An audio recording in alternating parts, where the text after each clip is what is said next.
kadib warqad xal ka soo baxday xafiiska madaxweynaha dalka warqadaas oo xayiraad lagu saaray hay'adaha dawladda marka la eego heshiisyada ama isafgaradyada imika la gaarayo xilligan oo dalku ku jiro kala guur ama xilli doorasho waxa warqada ka soo baxday madaxtooyada lagu sheegay in iminka madaxweynaha uu hakiyay in heshiis ama isafgarad la gaaro xilligan uu dalka doorasho aadayo tan iyo inta la xaqiijinayo ama la soo dhameystirayo doorashooyinka dalka arintaas ayaa waxay keentay in xafiiska ra'iisul wasaaraha xukuumadda federaalka uu maanta ka jawaabo hay'adda fulintu waxa ay sheegtay in ay fulintu awood u leedahay dastuurkan awood u siinayo in ay iminka sameeyaan waxyaabaha iminka dastuurku uu ogol yahay oo ah in ay shaqadoodu ay sii wataan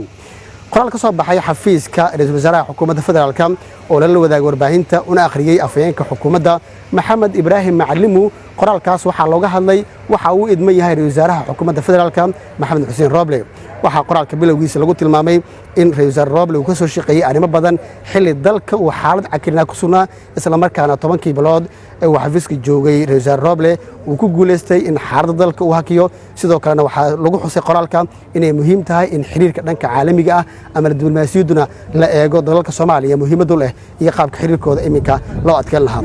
waxaana afayeenka xukuumadda Maxamed Ibrahim Macalimu uu ka hadlay muhiimadda maanta shirkiisa jiraad isagoona tilmaamay in ra'iisul wasaare Roble iyo hay'adda fulintaba dastuurka uu siinayo qodob tilmaamaya in hooshoodu ay si caadi ah u wadan karaan taas oo muujinaysa in iminka ay tani jawaab u tahay warqadii ka soo baxday xafiiska madaxweynaha dalka waxa xusid mudan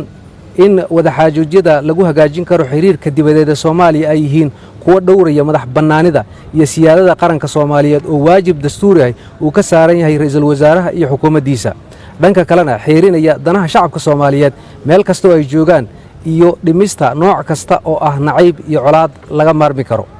dadaalada kor ku xusan waxa ay marayaan meel wanaagsan oo u baahan in horay loo sii wado iyadoo oo yoolku uu yahay in ra'iisul wasaaruhu uu gaarsiiyo kuna wareejiyo xukuumadda dhalan doonta insha Allah Soomaaliya xasiloon nabad ah oo xiriir wanaagsan